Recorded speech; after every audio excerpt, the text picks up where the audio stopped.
कृष्णचरितमानस, कंस जन्म और कंस के अत्याचार, यानी कि एपिसोड 3।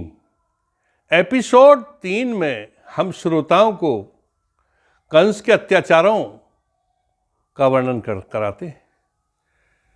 देशभक्त राजेंद्र हल्परा चैनल पर आप ये हमारा प्रोग्राम सुन सकते हैं, और यदि ये वीडियो यानी कृष्णचरितमानस आपको पसंद आए तो सब्सक्राइब करें और दोस्तों से भी शेयर करें। कृष्णचरितमानस ठीक उसी प्रकार दोहा चौपाई छंद में है जिस प्रकार से कि रामचरितमानस है। प्रारंभ करते हैं। मंगल मूर्ति कृष्ण मुरारी, सकल त्रास के मेटनहारी। मंगल मूर्ति कृष्ण मुरारी, सकल त्रास के मेटनहारी। त्रासन हरन मंगल करन पावन कथा श्री श्याम की। अवतरे दो भ्रात द्वापर त्रिभुवन पति बलराम की। असुर मारक संत तारक अमिय सम प्रभु नाम की। बहती है जहाँ पर पैसरित गौकुल के अनुपम धाम की। मंगल मूर्ति यानी कि कल्याण की प्रतिमूर्ति कृष्ण भगवान हैं, जो सभी दुखों को दूर करने वाले हैं। त्रासों को, दुखों को दूर करने वाले, कल्याण करने वाले भगवान श्री कृष्ण की ये पवित्र कथा है। दोनों भाई यानी कि कृष्ण और बलराम त्रिभुवनपति हैं, तीनों लोक के स्वामी हैं। असुरों का दलन करना यानी उन्हें नष्ट करना और संतों को, सज्जनों को सुख देना भगवान कृष्ण का राम की भांति ही कर्तव्य था। विष्णु रूप त्रेता में राम रूप लिया था और द्वापर में कृष्ण रूप में अवतरित हुए थे। ये कथा अमृत के समान सुखदायी, फलदायी और कल्याण के करने वाली है। और ये कथा वहाँ की है जहाँ पर गायों का कुल यानी कि गायों का समूह रहने के कारण गांव का नाम ही गोकुल पड़ गया था। वहाँ पर दूध दही की नदियाँ बहती थीं। वो पवित्र धाम मथुरा और गोकुल था। राधा कृष्ण चरित अति पावन, मंगल में और अत मन भावन। राधा कृष्ण के चरित्र की ये पवित्र कथा कल्याणकारी और मन को अच्छी लगने वाली है। धर्म एक मत तर कहीं सम्मा, सृष्टि जनक कहाए ब्रह्मा। सनातन धर्म में, हिंदू धर्म में एक तर्क सर्वसम्मत है कि सृष्टि के जनक ब्रह्मा कहलाएं। त्रिदेव में सर्वप्रथम नाम ब्रह्मा का इसीलिए आता है।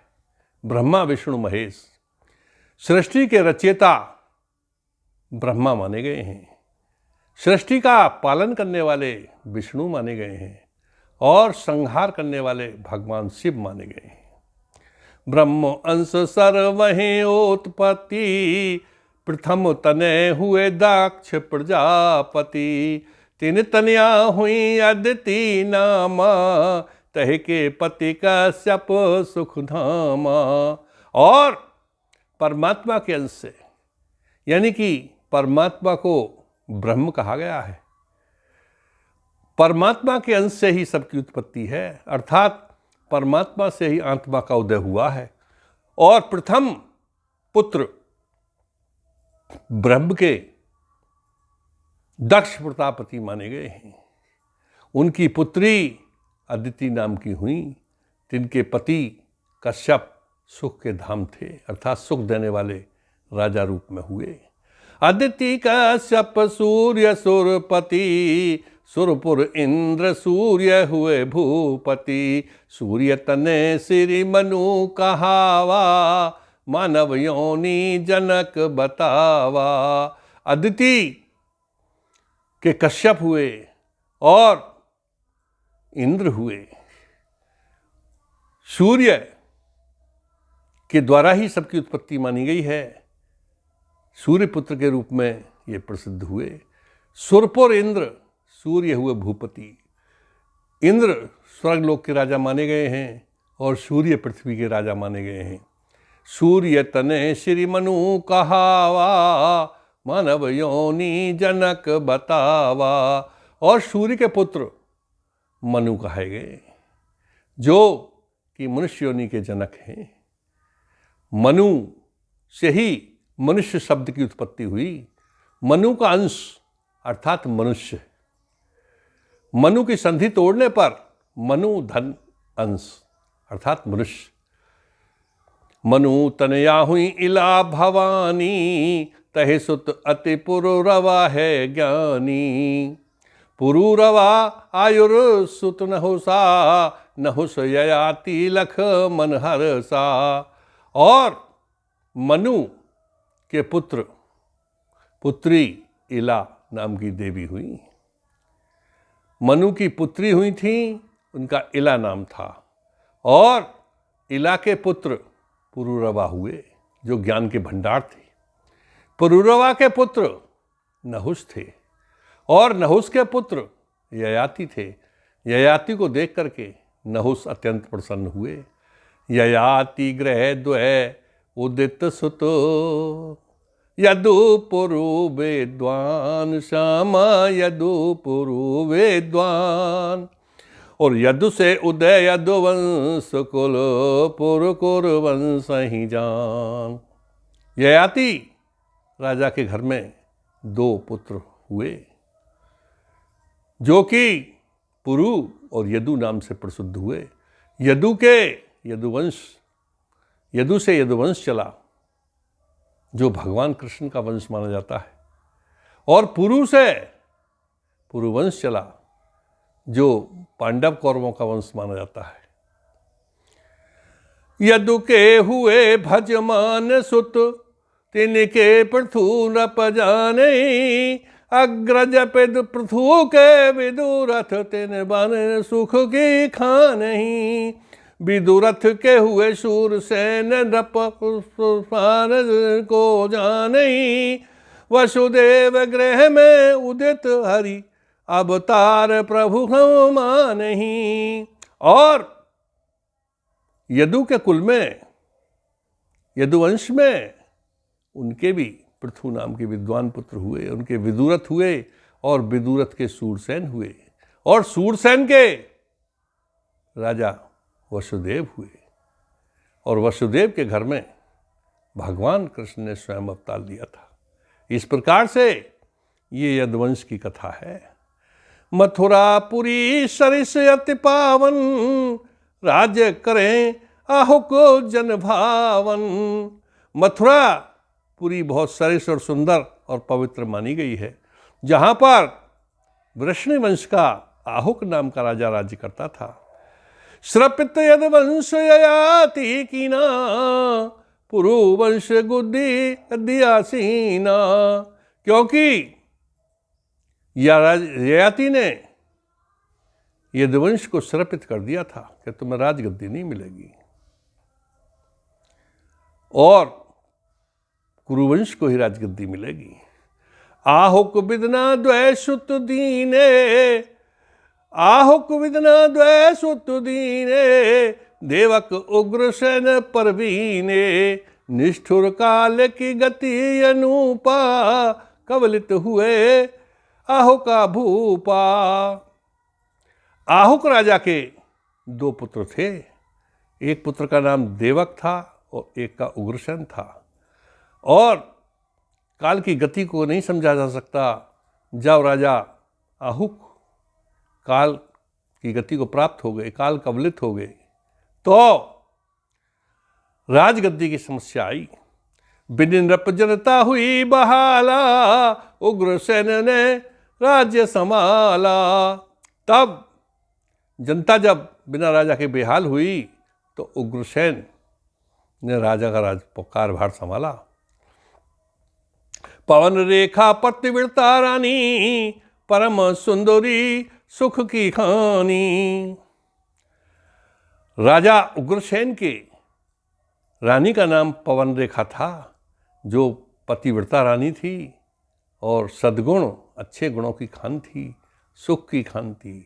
एक दिवस पति आज्ञा लीनी, ओढ़ चुंदरिया सुंदर झीनी।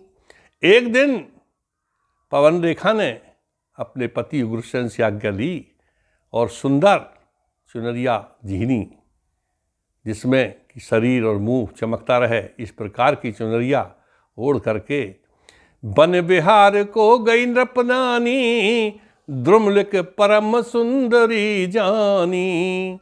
तो रानी पवन रेखा अपनी सखियों के साथ रथ जुड़वा करके वन में घूमने भ्रमण करने चली गईं। और वन में जब वो भ्रमण कर रही थीं तो वहाँ एक द्रुमलिक नाम का राक्षस घूम रहा था, जिसने पवन रेखा रानी को देखा। तो द्रुमलिक के मन में कैसे भाव आते हैं कि निरख छवि मन भावनी, द्रुमलिक गया बोरा। निरख छवि मन भावनी, द्रुमलिक गया बोरा। कामदेव जागृत हुआ, रहा षड्यंत्र बनाए। जगतपति कृष्ण चंद्र पद जय शरणम, शंकर हरिओम जय जय घनश्याम। अर्थात मन को अच्छी लगने वाली बहुत ही सुंदर छवि को देख करके, सुंदरता को देख करके द्रुमलिक नाम का असुर बोरा गया, यानी पागल हो गया। और उसके अंदर कामदेव जागृत हुआ, कामदेव जग गया। मन में वासना के भाव आए और उसने एक षड्यंत्र बनाया। आनन प्रभा सस्य समुन रख हुआ, मुग्ध द्रुमलिक काहिया। नपनार एक टक लख रहा, जस मोहनी डाली जिया। आसुरी माया से निरख करके, रूप उग्र से नहीं लिया। छदम वेश बनाए कर, रानी समीप चल दिया। चंद्रमा के समान बहुत ही सुंदर और आभा यानी तेज मंडल को देख करके द्रुमलिक का हृदय मंत्र मुग्ध हो गया। और वह बहुत देर तक पहले तो राजा उग्रसेन की नारी यानी कि पवन रेखा को देखता रहा, और देखने के बाद उस पर ऐसा जादू चल गया कि उसने राक्षसी माया फैलाई। और ये देखा, राक्षसी माया से देखा कि किसकी रानी है, कौन इसका पति है। राक्षसी माया से जब उसे पता चल गया कि उग्रसेन की रानी पवन रेखा है, तब उसने द्रुमलिक का अपना राक्षसी वेश त्याग दिया और राजा उग्रसेन का वेश बना करके रानी को धोखा देने के लिए चल दिया। रानी के पास पहुंच गया और क्या कहता है द्रुमलिक, यानी कि षड्यंत्र से अपनी काम वासना को शांत करने के लिए उसने ऐसा प्रपंच रचा जिसके धोखे में रानी आ गई। मोहनी माया रूप अनूपा, मोहनी माया रूप अनूपा, गमन किया नृपनार समीपा। तुम रानी मम प्राणो प्यारी, पूनम तिथि सम है छवि न्यारी। मोहनी काया और सुंदर रूप, अनुपम रूप को देख करके पवन रेखा के पास गया और कहा कि रानी तुम तो मेरे प्राणों की प्यारी हो। तुम्हारी पूर्णिमा के समान चंद्रमा की जैसी छवि मुझे मन को भा रही है और बहुत ही सुंदर लग रही हो। रानी ने भी कोई ऐतराज नहीं किया, क्योंकि रानी ने सामने आंख खोलकर देखा तो राजा उग्रसेन खड़े हुए हैं। यद्यपि वो दुर्मुख था, परंतु राजा उग्रसेन के वेश में था, इसलिए रानी पवन रेखा धोखे में आ गई और राजा उग्रसेन बन करके वो द्रुमलिक नाम का राक्षस क्या कहता है कि मन ही कामना दो रति दाना, आनंदित जीवन कल्याणा। मन ही कामना दो रति दाना, आनंदित जीवन कल्याणा। हे रानी, मेरे मन में इच्छा है कि आप मुझे रतिदान दो, यानी मुझसे संगम करो, क्योंकि आनंद का जीवन ही कल्याणपूर्वक जीवन होता है। कि आप प्रसंग रानी के संगा, पतिव्रता का हुआ सतभंगा। और इस प्रकार से रानी पवन रेखा को बहला फुसला करके रानी के साथ प्रसंग किया। इस प्रकार से रानी पवन रेखा का पतिव्रत धर्म के साथ साथ सतभंग हो गया। पुन द्रुमलिक निज वेश में आया, अति विषाद रानी मन छाया। और उसके बाद द्रुमलिक राक्षस अपने वेश में आ गया। जैसे ही रानी पवन रेखा ने उस राक्षसी रूप को देखा तो रानी को अत्यंत विषाद यानी क्रोध और दुख हुआ। विषम वेदना युत कही बानी, सत मेरा भंग किया अभिमानी। अरे दुष्ट, तू राजा उग्रसेन मेरा पति तो नहीं है, तेने धोखा दे करके मेरा सत भंग किया, तू कोई पापी मनुष्य है। तो काल नेम की कथा सुनाई, रानी का रहा मन समझाई। क्रोधित रानी से क्षमा याचना, करता बारंबार वंदना। तो राक्षस ने यानी द्रुमलिक ने काल नेम की कथा सुनाई और कहा कि हे रानी, मैं त्रेता युग में काल नेम था जो हनुमान की रास्ता रोकने गया था। जब हनुमान जी लक्ष्मण मूर्छित पड़े थे और हनुमान जी संजीवनी बूटी लेने के लिए जा रहे थे, तो मैंने उनका रास्ता रोका था। मैं वही काल नेम हूँ और मैं तेरे साथ संभोग करके तेरी वंश वृद्धि कर दी है। हे रानी मत श्राप दे, खुली कोख की आस। भूमंडल जित बांकुरा, होगा 10वें मास। जगतपति कृष्ण चंद्र पद जय शरणम, शंकर हरिओम जय जय घनश्याम। हे रानी पवन रेखा, तू मुझे श्राप मत दे, मैं तेरे बार बार पैरों में पड़ता हूँ, क्योंकि तेरी कोख की आस खुल गई। राजा उग्रसेन के साथ रहते तुझे काफ़ी समय हो गया था, परंतु कोख की आस नहीं खुली थी।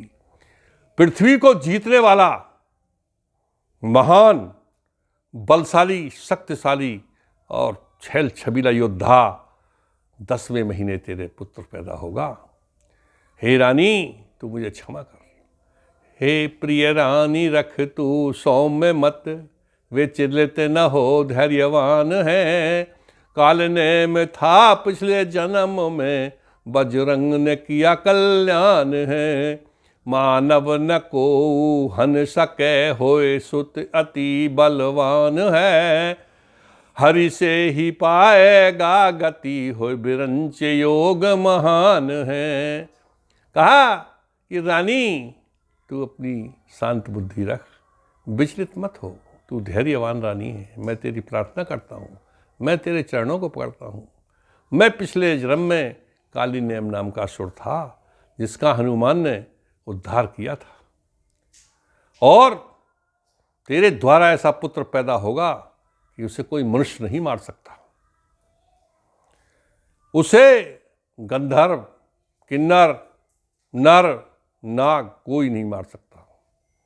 वो केवल हरि यानी श्री विष्णु के हाथ से ही गति पाएगा। जिस प्रकार से रावण ने विष्णु रूप राम से गति पाई थी, उसी प्रकार जो पुत्र होगा वो विष्णु रूप श्री कृष्ण के हाथ से गति पाएगा। ये मेरा नहीं, ये विधाता का योग है, ये ब्रह्मा का योग है, ये टल नहीं सकता था। सुन रानी द्रुमल की बानी, हुए विमुख बिरंच ये जानी। जब रानी ने दुर्मलक के मुंह से वाणी सुनी और विधाता का उसने जिक्र किया, तो रानी की समझ में आया कि हो सकता है ये विधाता ने ऐसा ही मेरे साथ रचा हो। जो हुआ वो अच्छा तो नहीं मैं मानती, परंतु जब ब्रह्मा यानी विधाता ही मेरे विपरीत है तो मैं कर ही क्या सकती हूँ। ऐसा रानी अपने मन को समझाती हुई वहाँ से थोड़ा आगे बढ़ी तो रानी की पवन रेखा की सखियाँ उसे ढूंढ रही थीं। सोच रही थी कि रानी पता नहीं किधर निकल गई, जबकि रानी थोड़ा मार्ग भटक गई थी और द्रुमलोक ने उसे घेर लिया था। ऐसे हाल में रानी की सखियाँ चिल्लाती हुई रानी के पास पहुँची। कहा, हे रानी, ये तुम्हारा क्या दुर्दशा हुई है? तुम्हारे वस्त्र क्यों मलिन हो रहे हैं, मैले कुचेले हो रहे हैं, चेहरा मलिन हो रहा है, ऐसा आपके साथ क्या हुआ जो आपकी ये दुर्दशा हुई है? तब रानी पवन रेखा ने कहा कि हे सखियों, एक बड़ा भयानक बंदर आ गया था जिसने मुझे बहुत डराया, बहुत परेशान किया। जैसे तैसे मैं उससे अपने प्राण बचा करके भागी हूँ। अब तुम ऐसा करो, सभी सत रथ पर सवार हो और तुरंत भवन को चलो। रानी पवन रेखा ऐसा विचार करके तुरंत ही अपने भवन को गमन कर गई। तब पवन रेखा बहुत ही व्यथित तो थी ही, परंतु वो अपने घर को आ गई। रानी व्यथा सुन सखी घबराई, चढ़ी तुरथ रथ ग्रह को धाई। काल चक्र गति अमित है जाना, इससे बंधे स्वयं भगवाना। रानी की व्यथा को सुनकर के सभी सखियां तुरंत रथ पर चढ़ी और घर आ गईं। काल चक्र यानी समय सबसे बलवान होता है। समय जो चाहे वो करता है। 3 चीजें बताई गई हैं: समय, देश, काल और परिस्थिति।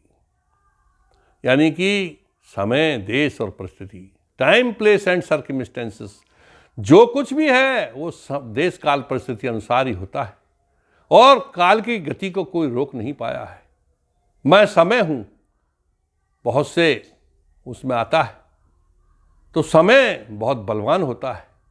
समय जो चाहता है वो कराता है और मनुष्य समय के सामने इस प्रकार नाचता है जैसे फिरकी नाचती है। काल चक्र गति अमित है जाना, अनुपम है समय की गति, कोई नहीं समझ पाया इसे। और इससे बंधे स्वयं भगवाना, इससे भगवान भी बंधे हुए हैं। समय के अनुसार भगवान इस प्रकार बंधे हुए हैं, वो देखते हैं कि मुझे अब विष्णु अवतार लेना है, विष्णु अवतार से मुझे राम अवतार लेना है।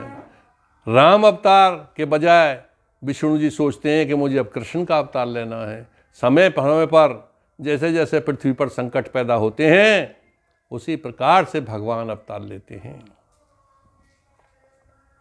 जब जब धर्म की हानि हो और पाप का विस्तार हो, तब तब ही इस पृथ्वी पे मेरा जन्म लेना स्वीकार हो। हे अर्जुन, जब जब अधर्म बढ़ता है पृथ्वी पर और पाप बढ़ता है, तब तब मैं धर्म की स्थापना के लिए यहाँ अवतार लेता हूँ। तो आगे रानी व्यथित तो थी, परंतु वो अपने मन को समझाती रहीं कि भाई अब जो होना है वो हो चुका, अब रोने धोने से भी कुछ नहीं काम बनेगा, नहीं किसी से कुछ कहने से कोई बात होगी। सनई सनई बीते 10 मासा, होनी प्रबल न जिसकी आशा। होनहार यानी भवितव्यता प्रबल होती है, वो कभी मिटती नहीं है।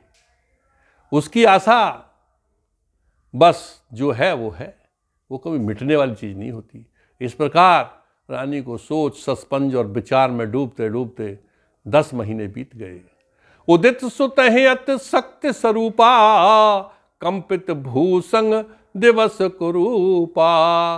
और वो समय आ गया जबकि पृथ्वी कांपने लगी, दिन में भयंकर आंधियां चलने लगी, तूफान आने लगे, घनघोर गर्जना बादलों से होने लगी और दिन भी काला पीला पड़ गया, कुरूप हो गया।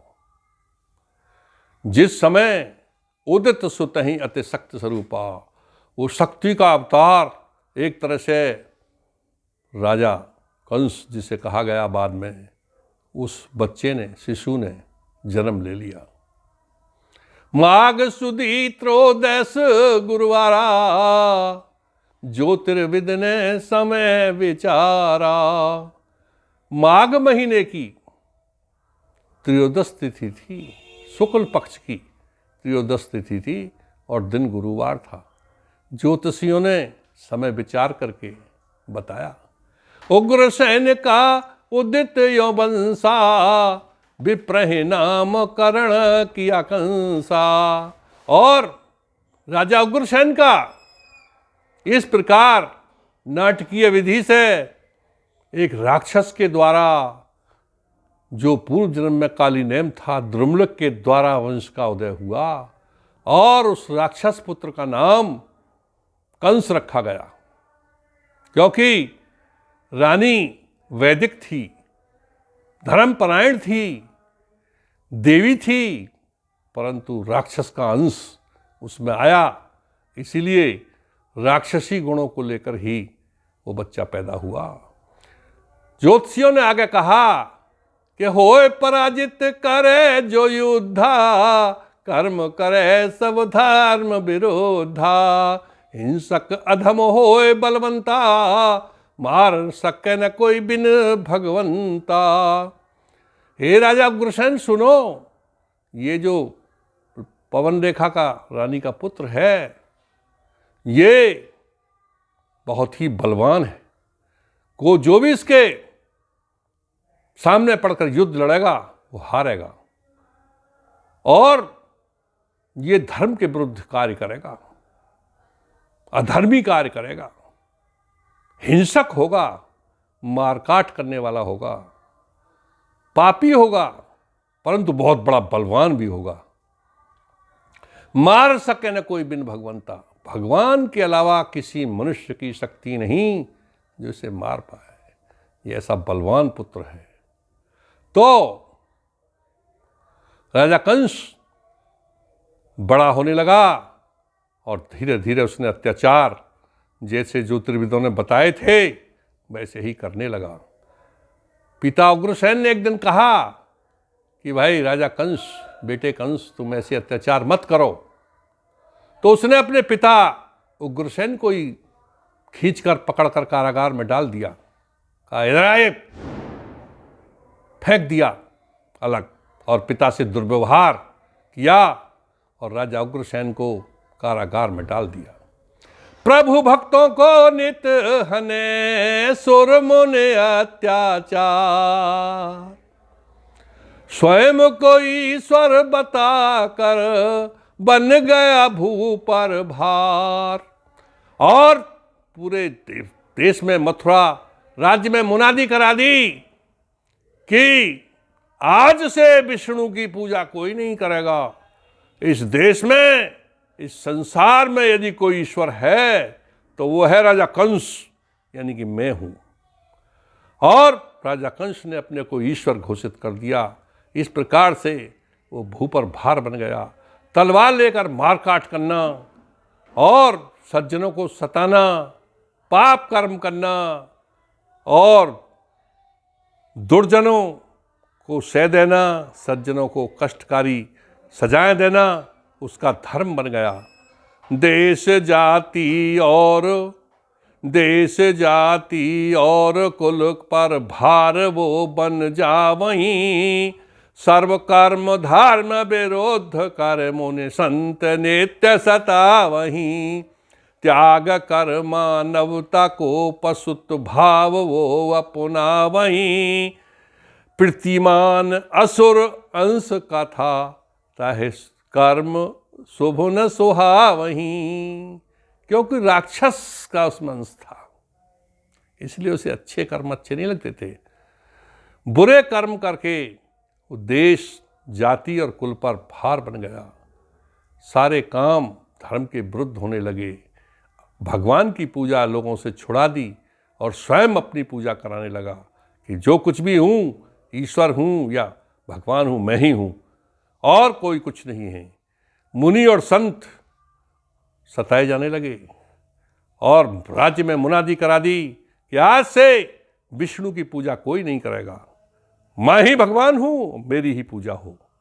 इस प्रकार से मनुष्यता यानी मानवता के भाव त्याग करके पशु जीवन, मारकाट, हिंसा, अधर्म, पाप कर्म करने लगा। क्यों करने लगा? क्योंकि इसमें राक्षसी अंश था, तो उसे पाप कर्म ही अच्छे लगते थे। धरण दबी अब पाप के भारा, निज स्वरूप लिया धेनु का धारा। अब पृथ्वी माता पाप के भार से दब गई, तो उसने क्या किया कि उसने धेनु यानी गाय माता का रूप धारण किया। त्रिशत्र भाई सुरलोक को धाई, निज पीड़ा राजेंद्र सुनाई। वो दुखी होकर के रमा करके स्वर्ग लोक को गई और निज अपनी पीड़ा यानी अपना दुख राजा इंद्र को जाके सुनाया। कंस के भय से धर्म है भागा, चलूं रसातल ये मन लागा। हे राजन, हे राजा इंद्र सुनो, कंस के भय से धर्म पृथ्वी पर से भाग गया, मेरे ऊपर से चला गया है। इसीलिए मेरा भी ये मन होता है कि मैं भी पाताल लोक में समा जाऊं।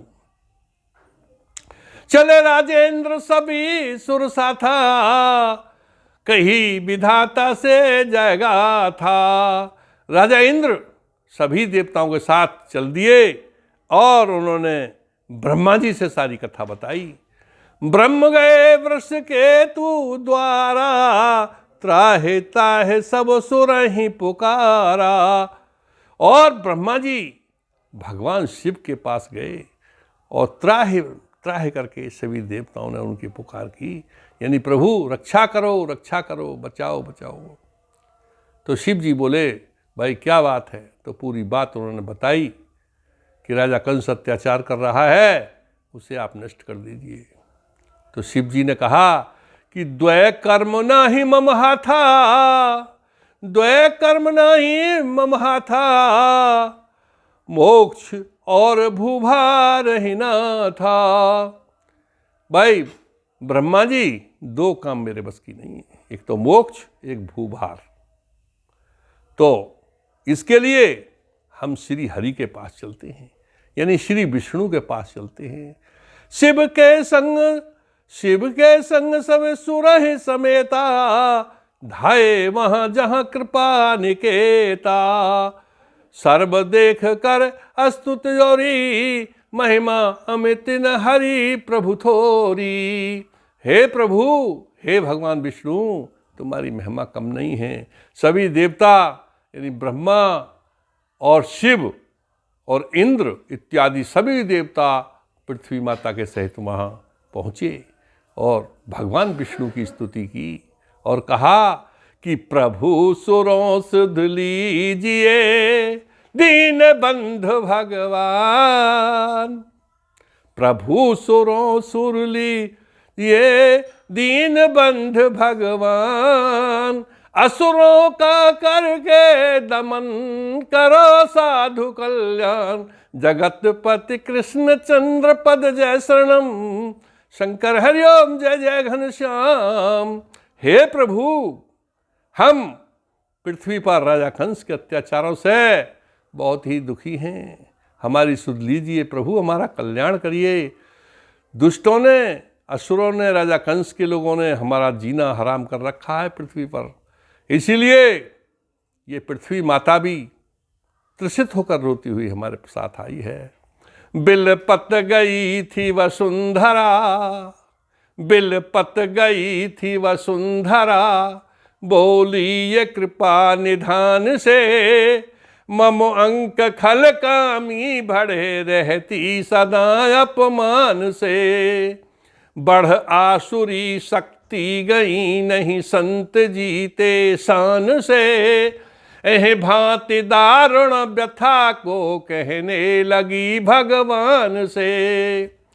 और पृथ्वी माता ने रो रो करके अपनी करुण कथा, अपनी वेदना, अपना कष्ट, अपनी अंतर वेदना को प्रभु से, कृपा के भंडार भगवान विष्णु से कहा कि प्रभु मेरी गोद में अब सज्जन लोग नहीं रह रहे हैं, मेरी गोद में मूर्ख, कामी, वासना करने वाले, पशुत्व भाव अपनाने वाले और नीच प्रकार के लोग रह रहे हैं। इसीलिए मैं अब अपमान के साथ जी रही हूँ। राक्षसी शक्तियाँ इतनी बढ़ गई हैं कि संतों को नष्ट भ्रष्ट कर दिया गया है। और इस प्रकार से अपनी विषम वेदना को भगवान विष्णु से कहने लगी। तब विष्णु जी ने कहा कि वसुंधरा दारुण व्यथा सुने हरि चितलाय। पृथ्वी माता की दारुण कथा को भगवान विष्णु ने बड़े ध्यान से सुना। सुनकर क्रंदन मातु का मन अधीर हो जाए। और भगवान विष्णु माता का विलाप सुनकर पृथ्वी माता के विलाप से इतने द्रवित हुए कि उनका मन अधीर हो गया, बहुत ही परेशान हो गया। तब विष्णु जी ने कहा कि हे माता, आप चिंता न करो, आप बिलखती हुई आई हैं, मैं भी आपका पुत्र हूँ और इस पृथ्वी से दुष्टों का दमन करके सज्जनों का उत्थान करूँगा और मैं अति शीघ्र जन्म लूँगा। भय मुक्त हो मातेश्वरी, भय मुक्त हो मातेश्वरी, अति शीघ्र ही अवतार लूँ। हूँ उदित तेरे अंक में और सर्व त्रास निहार लूँ। भंजन करूँ सर्व त्रास का, असुरों से मैं प्रतिकार लूँ। अंत करूँ अधर्म का और धर्म का विस्तार लूँ। हे माता, हे पृथ्वी माता, हे मातेश्वरी। मातेश्वरी माता, ऐसी माता जिसमें ईश्वरी अंश हो। मातेश्वरी, तुम आज भय मुक्त हो जाओ। मैं अति शीघ्र ही अवतार ले रहा हूँ और तुम्हारी गोद में जन्म लूँगा। सब दुखों को तुम्हारा को देखूँगा और उन्हें दूर करूँगा। राक्षसों से मैं बदला लूँगा, उनको नष्ट करूँगा, उनका दमन करूँगा और अधर्म का नाश करके धर्म का विस्तार करूँगा। मात बचन में सत्य कहेऊ, पराशक्ति संग में अवतरेऊ। हे माता, हे पृथ्वी माता, मैं आपसे सत्य वचन कहता हूँ। मैं पराशक्ति के साथ यानी ईश्वरीय शक्तियों के साथ अवतार लूँगा। जस त्रेता में मैं लिया अवतारा, तस द्वापर में करूँ उद्धारा। हे माता, जिस प्रकार से मैंने त्रेता युग में राम रूप रख करके अवतार लिया था, उसी प्रकार मैं कृष्ण रूप में द्वापर में अवतार लूँगा। ले अवतार सब निज ही स्वरूपा, सीता बने रुक्मणी रूपा। और त्रेता की तरह ही सब अवतार लेंगे। मेरी पत्नी रूप रुक्मणी सीता रूप होगी।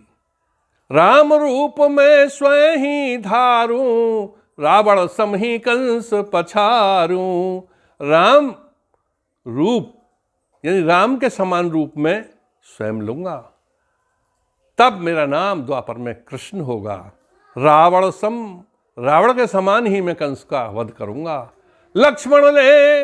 लक्ष्मण ले रूप बलरामा, द्वापर मम श्री कृष्ण ही नामा। और लक्ष्मण जो त्रेता युग में मेरे छोटे भाई थे, वो बड़े भाई के रूप में, बलराम के रूप में जन्म लेंगे। और त्रेता में मेरा नाम राम था, परंतु द्वापर में कृष्ण होगा। भरत बने प्रद्युम्न ही जाई, शत्रुघ्न रूप अनिरुद्ध ही पाई। और भरत रूप में प्रद्युम्न पैदा होंगे और शत्रुघ्न रूप में अनिरुद्ध पैदा होंगे। सुर नर किन्नर गंधर्व वंशी, ब्रज में गोप बने यदुवंशी। सरन रूप ने सुर आवा, जस त्रेता द्वापर ही सुहावा। जिस प्रकार से त्रेता युग में मैंने अपने कुलों सहित जन्म लिया था, उसी प्रकार से जन्म लिया जाएगा। गंधर्व और यदुवंशी, गंधर्व और दूसरे हमारे अंशी ब्रज में गोप और यदुवंशी के रूप में जन्म लेंगे। इस प्रकार से हमारे ये कर्म होंगे। बने ऋचाएं गोपिका, बने ऋचाएं गोपिका, ब्रजमंडल के धाम। और ऋचाएं गोपिका बनेंगी ब्रजमंडल में जाकर। श्री हरि ने माया रची, हुए ताहे विधि काम। और ब्रजमंडल में ऋचाएं गोपियां बनेंगी। इस प्रकार से विष्णु जी ने अपनी माया रची और उसी प्रकार से काम हुए। जब राजा परीक्षित ने सुखदेव मुनि के मुख से सुना कि श्री हरि ने माया रची, कि विष्णु जी ने माया रची और उसी प्रकार काम हुए, तब राजा को संदेह हुआ और राजा ने कहा कि हे प्रभु, हे मुनि सुखदेव, मुझे ये बताइए कि माया क्या है और ये रचने वाला कौन है और ये क्या होता है, क्या माया काम करती है। तब ऋषि ने कहा कि ईश्वरीय शक्ति को ही माया कहते हैं, प्रकृत शक्ति को ही माया कहते हैं।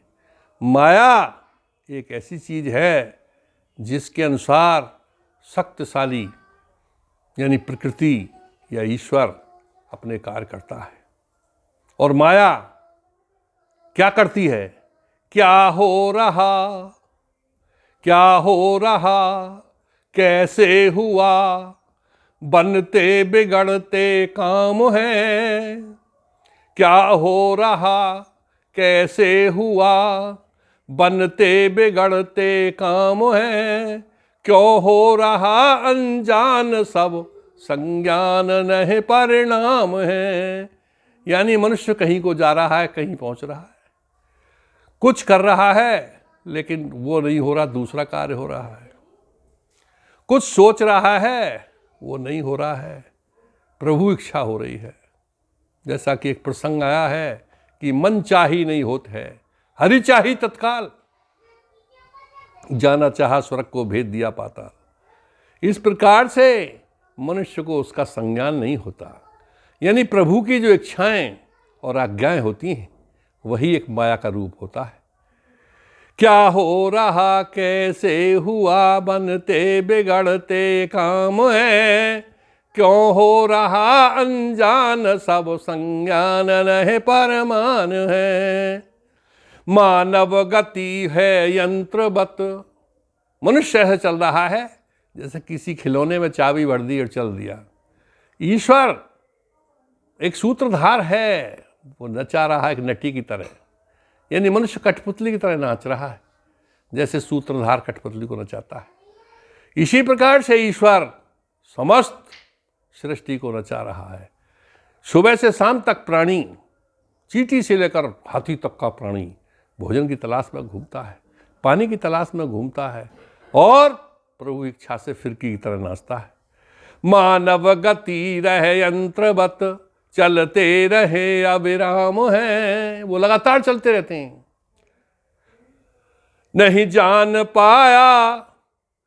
जान पाया विवश सब, कोई नहीं जान पाया कि क्यों, कैसे, कब, कैसे, क्या होने वाला है। नहीं जान पाया विवश सब, इसका ही माया नाम है। हे राजन, इसी को माया कहते हैं। इसे कोई मनुष्य नहीं समझ सकता। क्यों? ईश्वरीय गतियां माया में आती हैं। तो राधा कृष्ण चरित अति पावन, मंगलमय अतिशय मन भावन। जह मन होए अटल विश्वासा, जह मन होए अटल विश्वासा, तह निश्चय ईश्वर का वासा। बोलो श्री कृष्ण चंद्र भगवान की जय।